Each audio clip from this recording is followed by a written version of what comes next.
Okay, listen, pay attention, Africa. You see, an African proverb said, you do not need to test all the waters in the ocean before you will know that the ocean is salty.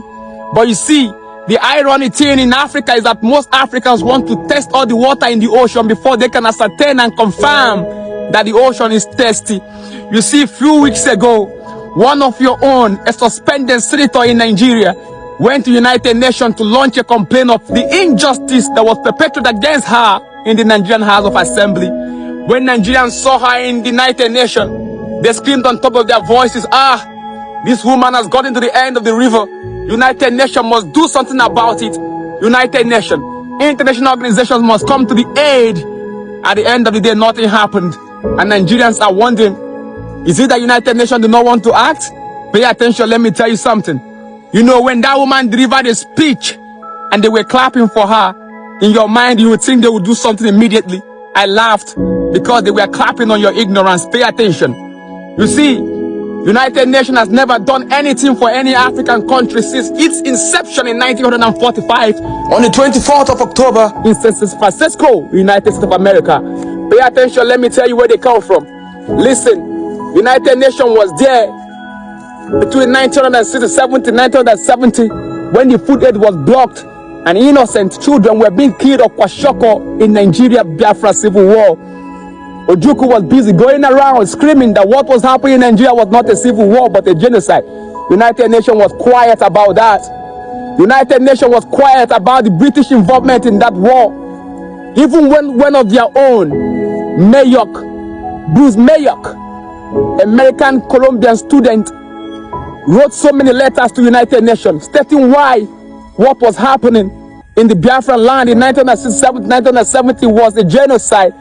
Bruce Mayok stated in his letter that what was happening, that babies were being killed, that what was happening in Biafra land in Nigeria should be stopped. United Nations paid deaf ear. This young man, on the 30th of May, 1969, immolated himself in front of United Nations. Let me bring down the grammar. He bombed himself. He set himself ablaze in front of United Nations, protesting in what is happening in the Biafra land. United Nations did not pay attention about that. They did not pay attention when one of their own protested. Do you now think that when you protested, they will pay attention? Have you forgotten the NSAS protest? When you say United Nations will come to your aid, did they come? They never did. I want you to stop thinking that someone is coming to save you. These organizations are not what you think it is. They are not. Don't you see that the Nigerian House of Assembly were not disturbed even after the lady went to the United Nations because they know what the organization actually represents. It's not what you think it is.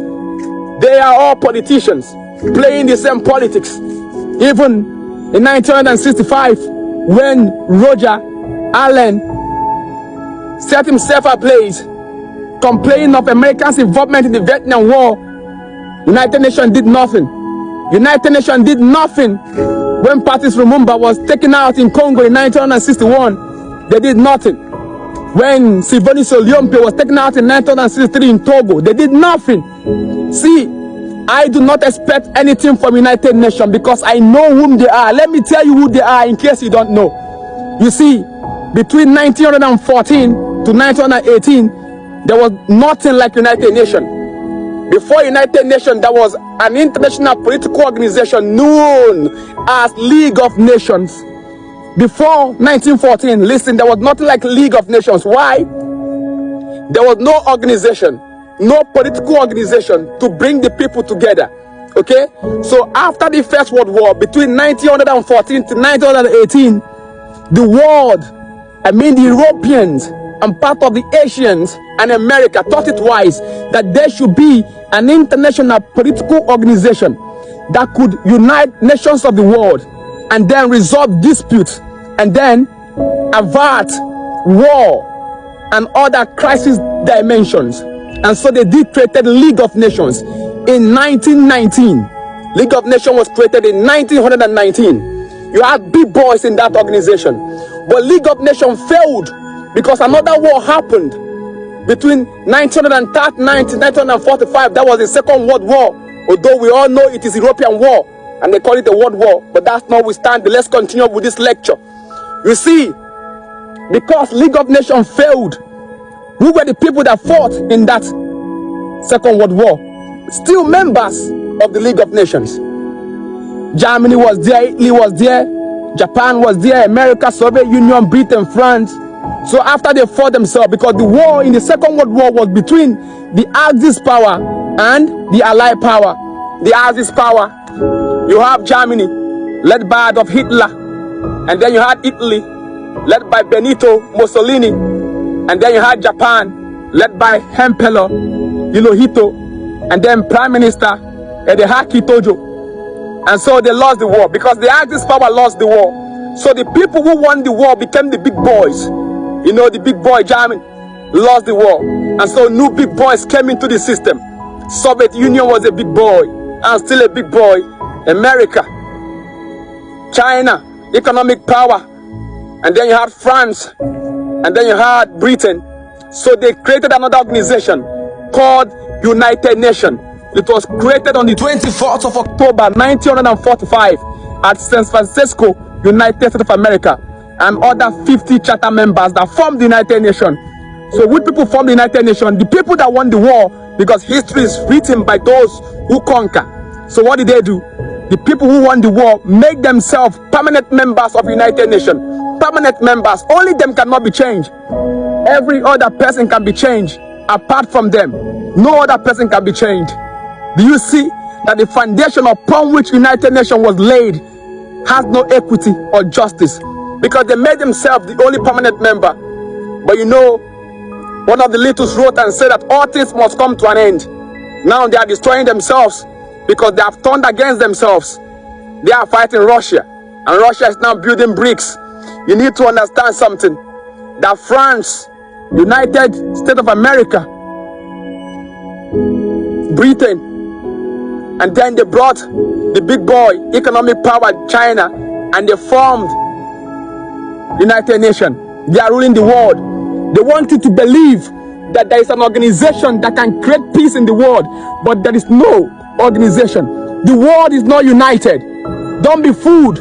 There is no organization where you can go and your problem will be solved. No one is coming to save you, black man. You are on your own. The earlier you learn this, the better for you. Nobody is coming to save you.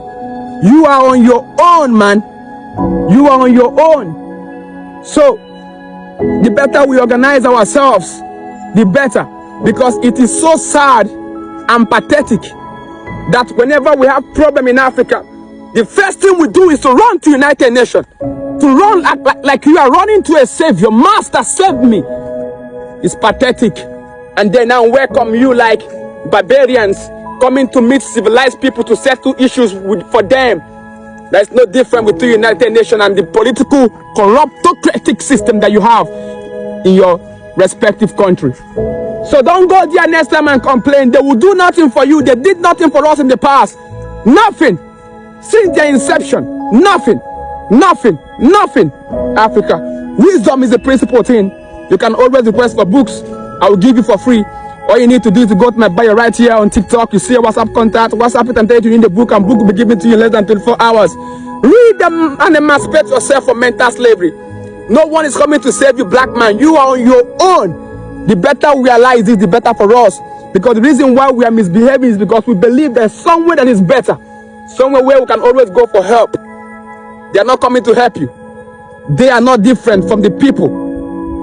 Being weapon fashion against the people in your land, they are all the same. They are the bigger oppressors. Your politicians in your country are the lower oppressors. In fact, it is through gumbo diplomacy and Machiavellian manipulation that they push down the instrument of manipulation to your local leaders. Wisdom Africa is the principal thing.